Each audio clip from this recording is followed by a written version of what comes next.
మనందరం ఇప్పటికే World War I గురించి, World War II గురించి వినే ఉంటాము. ఈ వార్స్ అన్నిట్లో ఒక దేశం ఇంకో దేశం పైన యుద్ధం చేసుకుంటాయి. కానీ మీకు ఇది తెలుసా, 1900 సంవత్సరం నుంచి ఇప్పటి వరకు 2 కంపెనీస్, అది కూడా లక్షల కోట్ల టర్నోవర్ చేసే కంపెనీస్ బద్ధశత్రువుల యుద్ధం చేసుకున్నాయి. ఈ యుద్ధానికి వీళ్ళు పెట్టిన పేరు ద కోలా వార్స్. ఈ యుద్ధంలో వెపన్స్ ఉండవు, మిసైల్స్ ఉండవు, ఎవ్వరు చూడని పోటీ, రైవల్రీ వీళ్ళ మధ్యలో ఉంటాయి.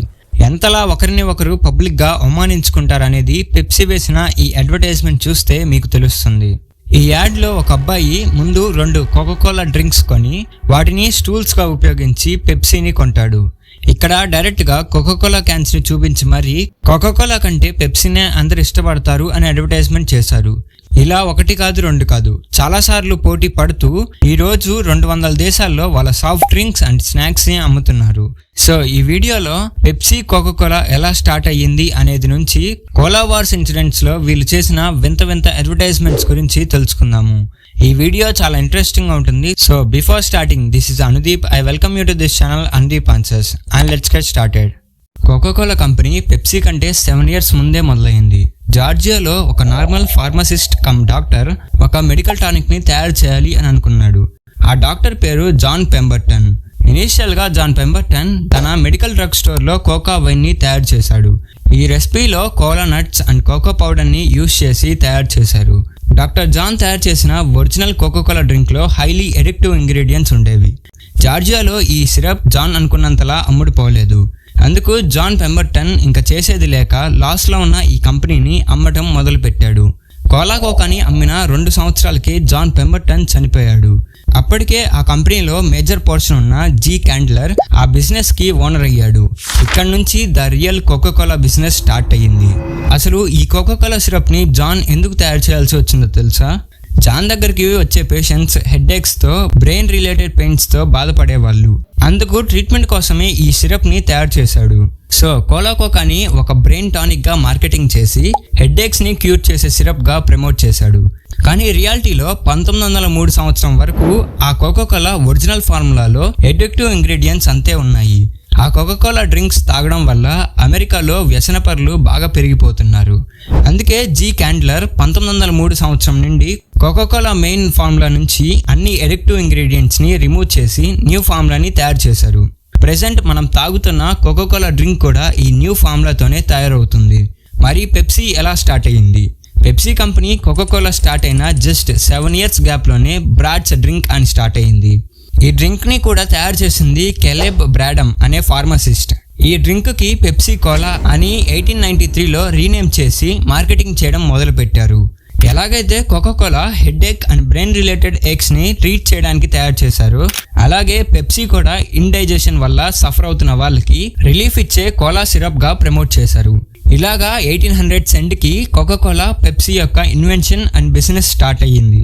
ఇలా బిజినెస్ స్టార్ట్ అయ్యి కొన్ని సంవత్సరాల్లో, అంటే 1900 మధ్య సంవత్సరంలో కోకోకోలా USA మార్కెట్లో చాలా బాగా క్రేజ్ ని పొందింది. అందరూ మిగతా అన్ని కూల్ డ్రింక్స్ కి బదులు కోకోకోలా డ్రింక్స్ ని తాగడానికే ఎక్కువగా ఇంట్రెస్ట్ చూపిస్తున్నారు. ఇలా 1900s మిడ్ కి బిజినెస్ ద్వారా కోకోకోలా USA మార్కెట్లో చాలా బాగా క్రేజ్ ని పొందింది. కానీ ఇంకో వైపు పెప్సీ మాత్రం అంత మంచిగా సేల్స్ చేయలేకపోయింది. పెప్సీ నియర్లీ బ్యాంక్రప్సీ అయ్యే స్టేజ్ కి వచ్చింది. ఆ బ్యాంక్రప్సీ భయంతోనే పెప్సీ హెవీగా అడ్వర్టైజ్మెంట్స్ అండ్ మార్కెటింగ్ చేయడం మొదలు పెట్టింది. ప్రమోషన్స్ లో పెప్సీకో మెయిన్ గా కోకోకోలా బెవరేజెస్ ని టార్గెట్ చేసి కోకోకోలా కంటే వాళ్ళ డ్రింక్సే టేస్ట్ లో నెంబర్ 1 అని యాడ్ చేసింది. ఈ వీడియో స్టార్టింగ్ లో చెప్పిన ఆ పెప్సీ అడ్వర్టైజ్మెంట్ ఒక చిన్న ఎగ్జాంపుల్ మాత్రమే. ఆ యాడ్ లాగానే పెప్సీ చాలా సార్లు కోకోకోలాని ఇండైరెక్ట్ గా లేదా డైరెక్ట్ గా అవమానించేది. అలాగే కోకోకోలా కూడా తగ్గకుండా పెప్సీ చేసిన ప్రతి యాడ్ కి రిప్లై ఇచ్చి పెప్సీని అవమానించేది. ఈ విధమైన మార్కెటింగ్ క్యాంపెయిన్స్ అమెరికాలో విపరీతమైన పాపులారిటీని తెచ్చిపెట్టింది. ఇలా ఈ 2 కంపెనీస్ వాళ్ళ కూల్ డ్రింక్స్ ని నెక్స్ట్ లెవెల్లో మార్కెటింగ్ చేసేవి. అసలు సిసలు కోలా వార్ ఇన్సిడెంట్స్ 1970 ఇయర్ నుంచి మొదలైంది.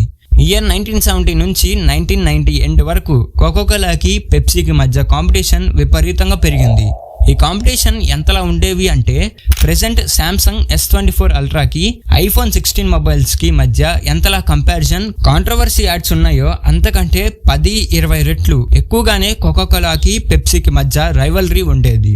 అంత హైలో వీళ్ళ మార్కెటింగ్ క్యాంపెయిన్స్ ఉండేవి కాబట్టే వీళ్ళ మధ్య జరిగిన ఈ ఐకానిక్ బిజినెస్ కాంపిటీషన్ ని వరల్డ్ వైడ్ గా ద కోలా వార్స్ అని అంటారు. ఇలా కోకోకోలా అండ్ పెప్సీ అమెరికా మార్కెట్లో వాళ్ళ కంపెనీ బ్రాండ్ వాల్యూని, సేల్స్ ని బాగా పెంచుకున్నాయి. సింపుల్ గా చెప్పాలి అంటే అమెరికాలో ఈ కోలా వార్ కాస్త iconic branding and marketing war గా అయ్యింది.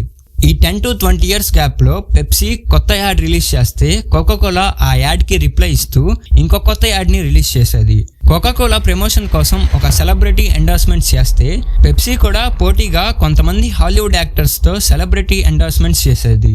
ఇలాగే న్యూ ఛాలెంజెస్ చేసి మార్కెటింగ్ చేయడంలో ఈ రెండు కంపెనీస్ వందల వేల కోట్లు ఖర్చు చేసేది.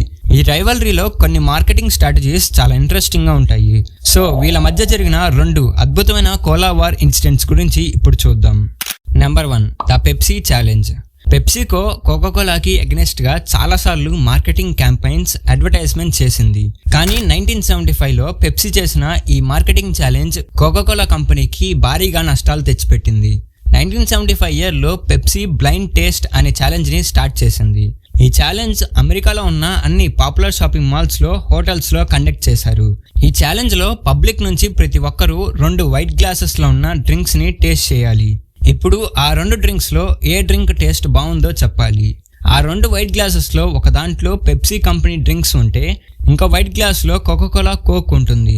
పెప్సీ కోకోకోలా కంటే స్వీట్ గా ఉండటం వల్ల మెజారిటీ అమెరికన్స్ అందరూ పెప్సీనే తాగడానికి ఇష్టపడ్డారు. ఇలా ఈ ఛాలెంజ్ లో వచ్చిన అభిప్రాయాల్ని పెప్సీ వాళ్ళ మార్కెటింగ్ కోసమని యాడ్స్ లో యూజ్ చేసింది. అందులోనూ ఈ అడ్వర్టైజ్మెంట్ ఆ టైంలో చాలా వైరల్ అయ్యింది.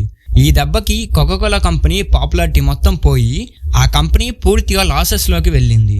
ఈ ఇన్సిడెంట్ కోలా వార్ ని నెక్స్ట్ లెవెల్ కి తీసుకువెళ్ళింది. Number 2, space marketing challenge. 1970 నుంచి 1975, 1980 అండ్ 1984 వరకు కోకోకోలా అండ్ పెప్సీ కేవలం అమెరికాలో లేదా మెక్సికోలోనే వాళ్ళ రైవలరీని చూపించారు. కానీ 1985 ఇయర్లో మాత్రం వీళ్ళ మార్కెటింగ్ కాంపిటీషన్ ఏకంగా స్పేస్లో జరిగింది. నాసా 1985 ఇయర్లో ఒక స్పేస్ షటిల్ ఆపరేషన్ చేసింది. అయితే ఆస్ట్రోనాట్స్ కోసమని గ్రావిటీ ఫ్రీ క్యాన్స్ ని డెవలప్ చేయాల్సి వచ్చింది. ఇందుకు కోకోకోలా కంపెనీ $250,000 తో ఫస్ట్ గ్రావిటీ ఫ్రీ క్యాన్స్ ని తయారు చేసింది. ప్లాన్ ప్రకారమే ఈ గ్రావిటీ ఫ్రీ క్యాన్స్ ని నాసాకి ఇచ్చింది. అయితే పెప్సీ దీన్ని కూడా ఛాలెంజ్ గా తీసుకుంది. వీళ్ళు కూడా $14 మిలియన్ ని ఖర్చు చేసి మరీ 4 గ్రావిటీ ఫ్రీ క్యాన్స్ ని తయారు చేసింది. పెప్సీ అండ్ కోకోకోలా విడివిడిగా వాళ్ళ క్యాన్స్ ని లాంచ్ చేశారు. నాసా ఆస్ట్రోనాట్స్ ఈ 2 కంపెనీస్ తయారు చేసిన డ్రింక్స్ ని స్పేస్ స్టేషన్ లో టేస్ట్ చేశారు. ఆ డ్రింక్స్ టేస్ట్ చేసిన ఆస్ట్రోనాట్స్ వాళ్ళకి మంచి డ్రింకింగ్ ఎక్స్పీరియన్స్ ఇవ్వలేకపోయాయి అని అనౌన్స్ చేశారు. చివరికి ఈ 2 కంపెనీస్ ఖర్చు చేసిందంతా వేస్ట్ అయిపోయింది. ఇలా వీళ్ళ మార్కెటింగ్ పిచ్ చివరకు స్పేస్ వరకు వెళ్ళింది. ఈ 2 మార్కెటింగ్ క్యాంపెయిన్స్ బిజినెస్ లో మోస్ట్ ఐకానిక్ బ్యాటిల్స్ గా నిలిచాయి.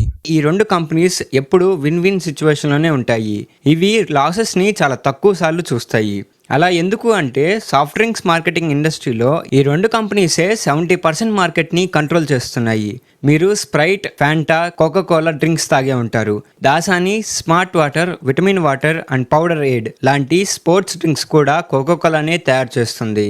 అలాగే పెప్సీ కంపెనీ కూడా సాఫ్ట్ డ్రింక్స్ లో Pepsi coke, Mountain Dew, Rock Star energy drinks ని తయారు చేస్తుంది. మనం రోజు ఇష్టంగా తినే లేస్, డొరిటోస్, చీటోస్ లాంటి పాపులర్ స్నాక్ ఫుడ్స్ కూడా పెప్సీనే ఓన్ చేసుకుంటుంది. ఇది వినటానికి ఆశ్చర్యంగా ఉంది కదా. ఇలాగా పెప్సీ, కోకోకోలా కలిపి 800కి పైగా బ్రాండ్స్ ని మొత్తం 200 దేశాల్లో రన్ చేస్తుంది.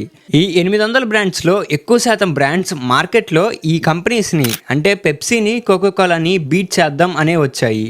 కానీ లాస్ట్ కి కోకోకోలా, పెప్సీయే ఆ బ్రాండ్స్ ని కొనేశారు. మీకు గుర్తుందో లేదో, ఆ బ్రాండ్స్ లో ఇండియా నుంచి వచ్చిందే థమ్స్అప్ కంపెనీ. థమ్స్అప్ కూడా కోకోకోలాకి, పెప్సీకి కాంపిటీషన్ గానే స్టార్ట్ అయ్యింది. కానీ లాస్ట్ కి ఈ కంపెనీస్ నుండి వచ్చే ప్రెషర్ ని తట్టుకోలేక థమ్స్అప్ కంపెనీ వాళ్ళు $60 మిలియన్ కి కోకోకోలాకి అమ్మేశారు. ఎలాగైతే మనం యూజ్ చేసే ఆండ్రాయిడ్ మొబైల్స్ లో ఎక్కువ శాతం యాప్స్ గూగుల్ ఉంటాయో, సేమ్ అలాగే కోకోకోలా అండ్ పెప్సీ కూడా మెయిన్ గా soft drinks and energy drinks ఇండస్ట్రీలో క్లియర్ డామినేషన్ ని చూపిస్తున్నాయి. ఇలా ఈ 2 కంపెనీస్ కి డార్క్ ఫేసెస్ కూడా ఉన్నాయి. వాటి గురించి ఇంకో వీడియోలో చూద్దాం. ఇంకా థమ్స్అప్ కంపెనీ ఎలా పతనం అయ్యింది అనే దాని మీద ఒక వీడియో కావాలి అంటే కింద కామెంట్ చేయండి, ఆ వీడియో కూడా చేస్తా. ఫైనల్లీ ఈ 2 కంపెనీ ప్రొడక్ట్స్ లో మీకు ఏ డ్రింక్స్ లేదా స్నాక్స్ బాగా ఇష్టమో కింద కామెంట్ చేయండి. ఫైనలీ ఈ 2 కంపెనీ ప్రొడక్ట్స్లో మీకు ఏ డ్రింక్స్ లేదా స్నాక్స్ బాగా ఇష్టమో కింద కామెంట్ చేయండి. ఇంకా ఈ వీడియో మీకు నచ్చితే మీ ఫ్రెండ్స్ అండ్ ఫ్యామిలీస్కి షేర్ చేయడం మర్చిపోకండి. సో నెక్స్ట్ వీడియోలో మనం మళ్ళీ కలుద్దాం. So this is అందీప్ signing off. Thank you.